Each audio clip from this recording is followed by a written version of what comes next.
બાળકોમાં પેટના દુખાવામાં આપણે જોઈએ તો કોઈ પણ રોગમાં જેમ પહેલાં પણ આપણે વાત કરી કે એક એંગલ મેડિકલ હોય છે અને બીજો એંગલ સર્જિકલ હોય છે. કારણ કે ઘણા બધા રોગો એવા હોય કે જે ઓપરેશનની સારવાર વગર એની સારવાર થઈ શકતી હોય છે. એમાં પણ સર્જનની જરૂર પડી શકતી હોય છે. એમાંનો આ એક મુખ્ય એરિયા છે કે જે પેટના દુખાવા. પેટના દુખાવા થવા પાછળ ઘણા બધા કારણો રહેલા છે. એ બધા કારણો ન હોવા છતાં બાળકોમાં પેટનો દુખાવો મટતો નથી, ઘણી બધી સારવાર કરી ચૂકવા છતાં પણ.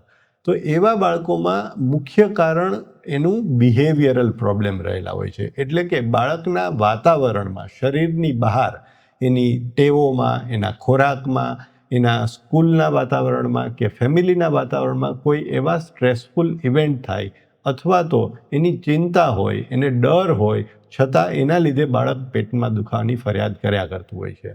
તો એને બીજા રોગોથી જુદો પાડવો એ મુખ્ય કામ હોય છે આપણું. એના બધા જ રિપોર્ટ્સ નોર્મલ આવતા હોય અને બાળકને ક્લિનિકલી જોયા પછી પણ તમે કોન્ફિડન્ટલી નક્કી કરી શકતા હો છો કે આ એના લક્ષણો કોઈ શારીરિક બીમારીના લીધે નથી, અથવા તો એવી બીમારી જે બાળકને નુકસાન કરી શકે કે રોગ વધી જાય કે આગળ જતાં ઇમરજન્સી ક્રિએટ થાય, એવો જે મા બાપના મનમાં ડર રહેલો હોય છે એવું નથી હોતા એવા પરિબળો. આવા જ રોગોને આપણે ફંક્શનલ એબ્ડોમિનલ પેઇન કહેતા હોઈએ છીએ કે જેમાં કોઈ દવાની સારવારની જરૂર હોતી નથી, પણ બાળકના મનમાં રહેલા પ્રશ્નને જો ઓળખી અને એને એડ્રેસ કરવામાં આવે તો આ દુખાવાને મટાડી શકાતા હોય છે. ફંક્શનલ એબ્ડોમિનલ પેઇનની સારવારમાં મુખ્ય ધ્યેય આપણો એ હોવો જોઈએ કે પહેલાં એવા રોગો કે જે કોઈ નુકસાન નથી કરતા એ નથી એવું સાબિત કરી લેવું જ કે એસ્ટાબ્લિશ કરી લેવું જોઈએ કે આનાથી બાળકને તબિયતને કોઈ જોખમ નથી.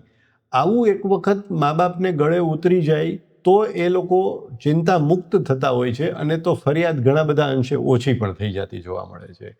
વધતા એ બાળકના મનમાં રહેલા પ્રશ્નો કે એના વાતાવરણમાં રહેલા પ્રશ્નોને નજીકથી જોવાની શરૂઆત મા બાપે કરવી પડે. કારણ કે એ લોકો જ એને ઓળખી શકતા હોય કે કઈ ઘટના કે કયા સમયે બાળક આવી ફરિયાદ કરે છે.